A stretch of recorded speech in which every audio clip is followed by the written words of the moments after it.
Os quiero contar que estos apuntes los elaboró Manuel Zapata, nuestro maestro, que es médico. Él cuenta siempre que durante muchísimos años de su vida fue el clásico médico científico que solamente ve las enfermedades desde la óptica de la medicina convencional. Yo lo quiero llamar convencional porque socialmente se ha convenido que esa es la medicina que hay. Pero hay medicinas mucho más ancestrales, muy diferentes, mucho más antiguas, que bueno, ya sabéis cómo están las cosas ahora, ¿no? Que se les pretende quitar del medio, ningunear, etcétera, etcétera. Entonces yo le quiero llamar medicina convencional.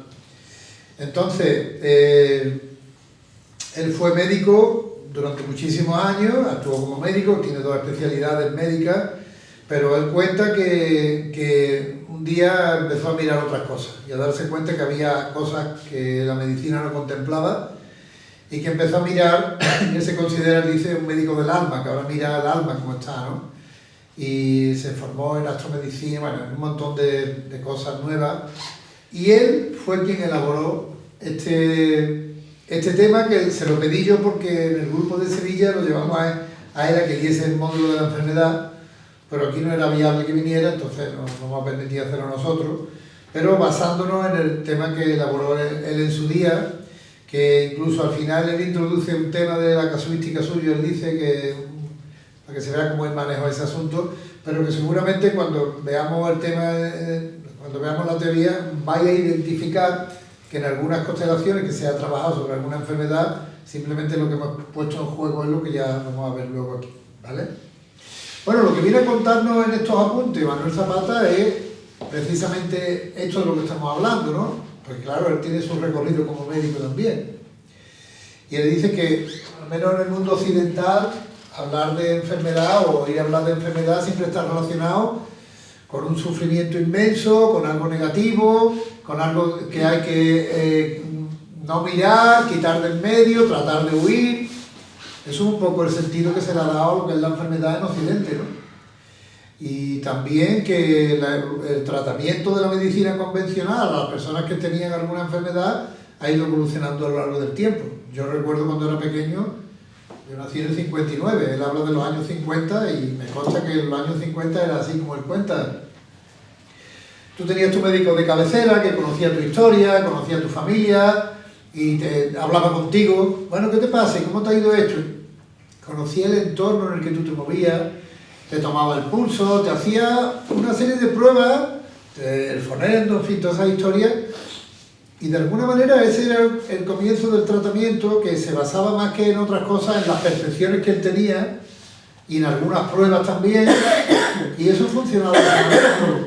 La evolución de la medicina convencional ha llevado a una situación completamente diferente, donde los médicos tienen que ver a muchísimos pacientes durante muy poco tiempo, y lo que hacen más que nada es someterlos a una serie de pruebas de laboratorio, pruebas diagnósticas de determinados aparatos que miden no sé qué, miden no sé cuánto, y en base a los resultados de esas pruebas, pues prescriben un tratamiento que está protocolizado. Hay un protocolo que dice tensión alta, más no sé qué, más no sé cuánto, pildorita tal. Lo otro tal, y un poco así funciona la medicina. Los vídeos estos que os recomendamos el último día, de Juan Gervás y de Enrique Benito, ellos mismos que son médicos también hablaban de esto, ¿no? De cómo se había protocolizado todo, y son médicos los que cuentan esto. Esto es Vox Populi, ¿no? Que se funciona así, ¿no? Que incluso había chistes, ¿no? Yo recuerdo, era uno que fue a la Seguridad Social en silla de ruedas, y Dios fue a echarle una mano un día al médico. Le dijo, yo voy a hacer el tratamiento por ti.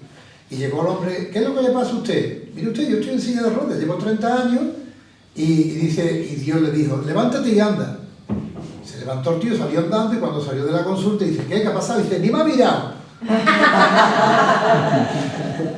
Un poco lo que vine a contar es que los médicos están sometidos a una presión.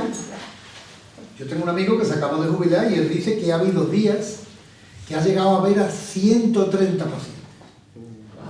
Dice, habitualmente 80 o 90, dice, pero algún día 130. Claro, esta manera de ejercer la medicina no tiene nada que ver con lo que había hace 60 o 70 años, ¿no? Que el médico era el médico de cabecera, te conocía y no necesitaba casi esas pruebas que se hacen ahora. Pero bueno, por la extensión de la medicina se han llegado a situaciones donde los partos pues se hacen al mínima de cambio cesárea, donde la hiperespecialización, ¿no? Yo no estoy conectado con el especialista de otra cosa y estoy mandando cosas que a lo mejor son incongruentes con otros medicamentos de otra cosa, pero yo no tengo conciencia, aunque esté todo informatizado, pero a veces la velocidad con la que hay que hacer las cosas. En Estados Unidos se reconoce que la tercera causa de muerte son los tratamientos médicos. Entonces, él cuenta que, claro, viendo esta experiencia, hay otros que abogan por la medicina preventiva, pero claro, la medicina preventiva también tiene otro inconveniente. Y es que a veces, yo recuerdo que una cosa que me chocaba mucho era que cuando salía del dentista me decía la enfermera: no se olvide usted que hace falta una revisión cada 6 meses. Cada 6 meses hay que ir al dentista. Pues yo después salía, problemas de estómago, me decía: tienes que venir otra vez dentro de 6 meses. Y después venía que tenía tos, no sé qué, decía cada 6 meses. Y digo, claro, si yo le hago caso a todos los médicos, estoy todos los días en el médico.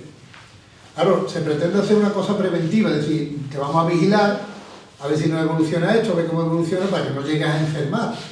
Pero la medicina preventiva también trae consigo lo que se llama la iatrogenia, ¿no? Y en muchas mujeres, se ha visto en mujeres que esas mamografías que se hacen de forma preventiva, para prevenir el cáncer, resulta que a veces son más perniciosas que el hecho de que pudieran desarrollar un cáncer alguna vez. Entonces, así, en esos términos, se está moviendo la medicina convencional, ¿no? Hay un dicho que dice: la medicina preventiva previene la falta de pacientes. Exactamente, esa es la historia. Sí, bueno. Claro, los amigos médicos también nos contaban: es que ha habido denuncias, es que nosotros nos tenemos que cubrir la espalda, es que yo sin una prueba no hago un diagnóstico. Y a eso se le suma también, ya sabemos, los laboratorios que tienen sus intereses, y decir que el colesterol correcto es 220 nos hace vender menos, pero si decimos que es 200 y tú lo tienes por encima de 200 ya vendemos más, y si ahora decimos que es 180 todavía más. Entonces, todos esos intereses ahí están, y son intereses que están externos a la salud de la persona. Hay otras medicinas que no miran la enfermedad, sino que miran la salud. Yo recuerdo una cosa que escuché una vez que decía: la medicina china, tú conocerás más de esto, y no sé hasta qué punto esto será así, no creo que sea así, pero bueno, alguien me dijo una vez, decía: tú tienes tu médico, y le estás pagando al médico mientras que estás sano, y cuando estás enfermo dejas de pagarle, porque no te mantienes sano, pues entonces ya no le pagas.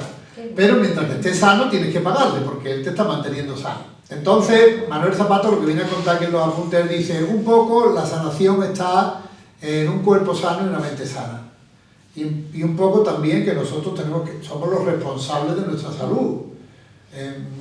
No poner fuera quién pueda sanarnos a nosotros, sino hacernos nosotros responsables, porque realmente cuando tú vas a alguien para sanar, estás reconociendo que no tienes un médico interior que te podría sanar, que tú solo no puedes, y en cierto modo, y en muchísimas ocasiones es así, pero también hay que ser conscientes de que nosotros tenemos una fuerza inmensa sobre la posibilidad de estar más o menos sanos, y que dejar todo en manos externas, pues quizás no sea el mejor camino, porque el mensaje que le estamos dando a nuestro inconsciente es: yo solo no voy a poder y voy a necesitar siempre una ayuda, cuando hay muchas cosas que sí puedo hacer yo por mí. Por ejemplo, alimentarme de forma sana, por ejemplo, aprender a manejar mis emociones, huir de relaciones tóxicas, por ejemplo, hacer ejercicio físico.